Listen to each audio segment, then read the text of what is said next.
Hi, I'm JD Haig with Aux'Arc Climbing. Today we're going to talk about shaping development and shaping granite specifically. So I want to focus on what you're doing when you're shaping, and then we'll take that to an object lesson where I shape some granite real quick and show you guys how to do that texture real easy using dried green floral foam. But when you're shaping, I see a lot of people are getting into the market right now, getting into their home climbing walls and joining us on Facebook at the DIY climbing holds group and doing some really cool things. But I see a wide variety of textures and shapes. And I see some shapes that are obviously functional and they can be used, and they're that competition smooth, obvious. This is a crimp, this is a sloper, etc., etc. And then I see some guys that are just trying to emulate rock as much as they can. And on both sides of that spectrum, I just see holds that are someone sat down with foam and sandpaper and just made a block on the wall, a generic bump on the wall. And that's going to work for foot or just that bump, but there's no actual focus to it. And I think that they're going to cast that hold and dump the money into that silicone and then probably not cast it very many times after that. They'll just not get their money back on it, and they'll look back and be like, man, I should have thought about that a little bit more. So let's look at the holds I wish I thought about a little bit more. This is probably the first one I think I ever sculpted. It accomplishes absolutely nothing. It's basically just a foot chip because there's nothing functional about it. There's no crimp, there's no pinch, it's nothing. It's not even a mono. It's just a small little foot chip that doesn't look like anything, and I don't like it. It's usable at all angles as a foot chip, and that's all it accomplishes for me. I don't cast this one anymore. It's not unusable because it can be a foot chip, but I like my holds to have more purpose than that. So either it's going to be a foot chip, then it needs to be a good foot chip, not a foot chip because there's nothing else I can do with it. This is the worst hold I've ever shaped. It's got this 2-finger crimp on the top that you can kind of use, but the rest of the hold, this is a short cast, the rest of the hold is just this big block on the wall that accomplishes nothing. It's $20 for the silicone, a couple, maybe $1 for the resin at the most. Not even that much. Not a lot of resin, but it doesn't actually do anything. It's got all my texture. It was a good practice for me to figure out the sandstone texture that I have on all my other holds. But that's it. And I could have just done that on foam and not wasted the silicone. So just because you shaped a hold doesn't mean you need to waste the silicone on it.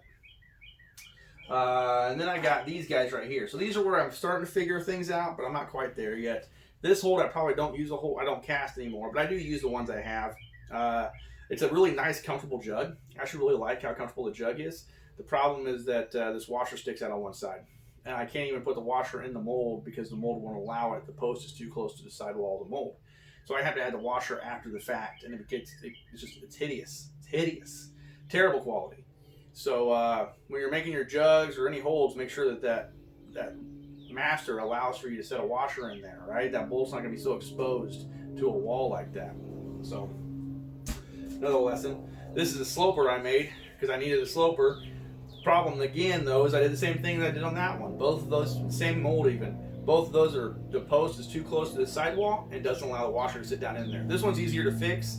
I either can use these little narrow washers that I cut on two sides to fit down in there, or I can buy these fancy A&S chrome narrow washers that dump in there, and that's just extra steps and extra money to make this hold work. I do actually like this hold. I think I have cast it a few times since then. I like climbing on it. I just don't like trying to make it work because I did a bad job with the quality up front. The shape itself is cool. The quality in the cast is trash. So learn from that. This is where, right here, these guys are okay. So I came back, I had those two little bumps, and I'm like, I need crimps. I need real crimps. And so I made these guys, these twins here. So this is a sloper crimp. It's okay on a slab wall, maybe on a volume. It's okay. I'm not against casting it, but it doesn't super interest me.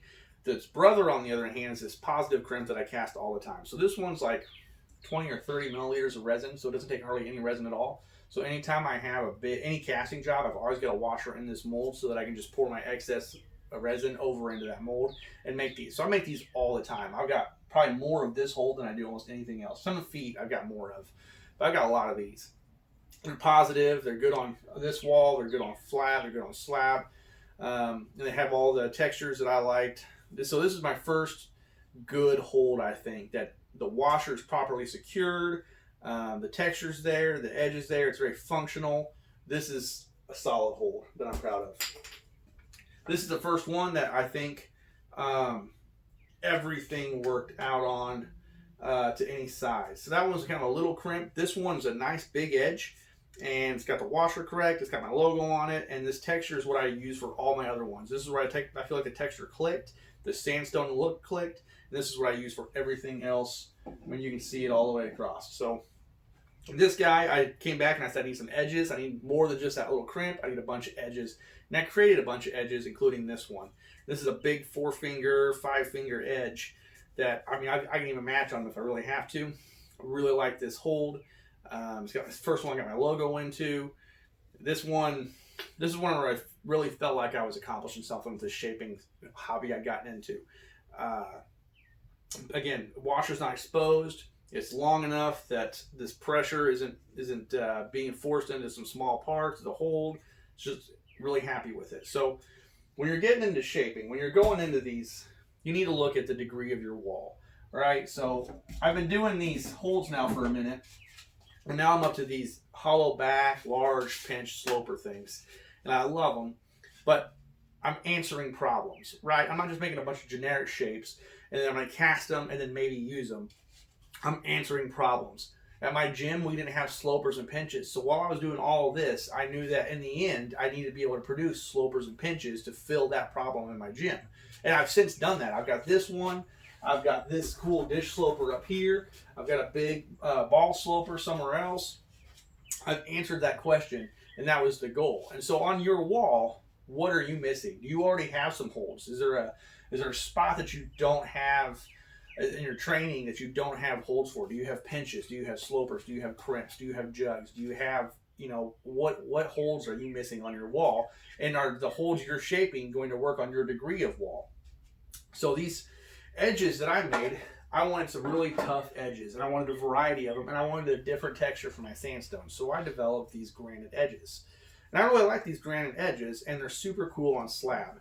I made a really thin one, a little 3/8 one that uses the back of the hold actually to force that narrow crimp instead of just making a super shallow hold and putting it on the wall. This means this hold just won't break as easy as some really shallow crimp would instead. And I can use a full bolt on it instead of a martini. So I made a bunch of crimps. I made a 3/8 inch crimp. I made a 1/2 inch crimp. And I made this 1 inch crimp that's got slope on one side and then cut on the other slightly, a little more positive. Excuse me. And I accomplished all those things with these edges, and they're really cool. And I made 4 or 5 of them with a bunch of different feet too. So I was really happy with these granites for slab and face climbing. And then I built my wall. And my wall is a 38-degree wall, and I don't have the strength to clamp onto these things. I have to use a bunch of volumes to make them work, and even then they're kicking my butt. So coming back out to the garage to shape here, it's important to have that goal. What do you need to fill on your wall? What holes do you need for your training? Just coming down and sitting down in a block of foam and just shaping to your heart's content is going to create probably some stuff you're just not going to cast a whole lot. So don't commit it to the silicone. Some people can do that. It's your resources, your time, your money. We'll do what floats your own boat. But from a guy that's wasted money and time on just letting the creative juices flow, I'm throwing you a warning. Focus on what you need. If you're trying to force that crimp, if you're trying to force that left hand crimp, then go out there and build a crimp that's going to work for your left hand. So what I needed for these granites is I needed some bigger edges, some probably jugs, as much as we can call them that are going to work on this wall. And I wanted them in granite.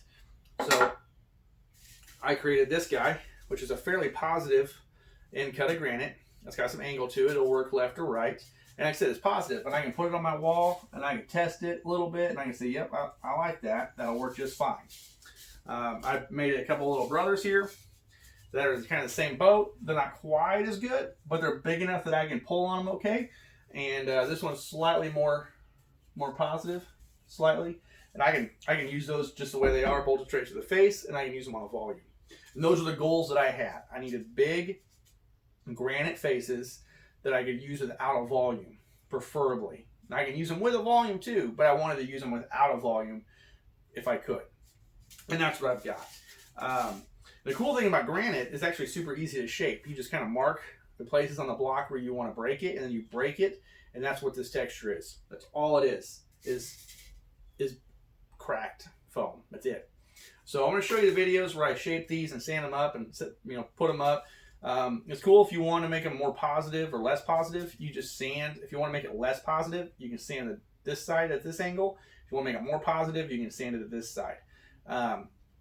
Pretty simple, and it looks nice. You just smooth out the outside of it and you call it a day. Some great granites out there to look at, like Louis Anderson's granites with Kingdom Climbing are some of my favorite. I think Escape has its own line of granites, but Escape also owns Kingdom Climbing, so it owns those granites as well. There's a number of really good granite.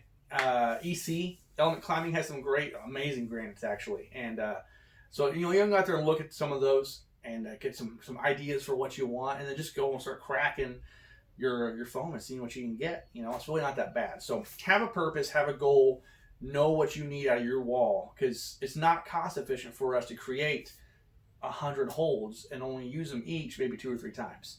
All right, you want to be able to use one hold a dozen or 2 dozen times on your wall, not a dozen or 2 dozen holds once on your wall. So have a plan, have a focus, fill the holes in your training regimen that you need to fill. So hopefully these quick videos on granite shaping, I'm going to speed them up quite a bit, kind of give you an idea of what's going on to that. And hopefully you hop on and answer some questions. Ask some questions, I'll answer some questions. You can reach me on Instagram at JD Hagler. You can reach me on the DIY DIY climbing holds group on Facebook, where I'm an admin. Just comment on the YouTube channel. Reach out. I'm happy to answer questions. I want you guys to be out there and be safe and climb on. So you guys have a good day, and thanks for watching.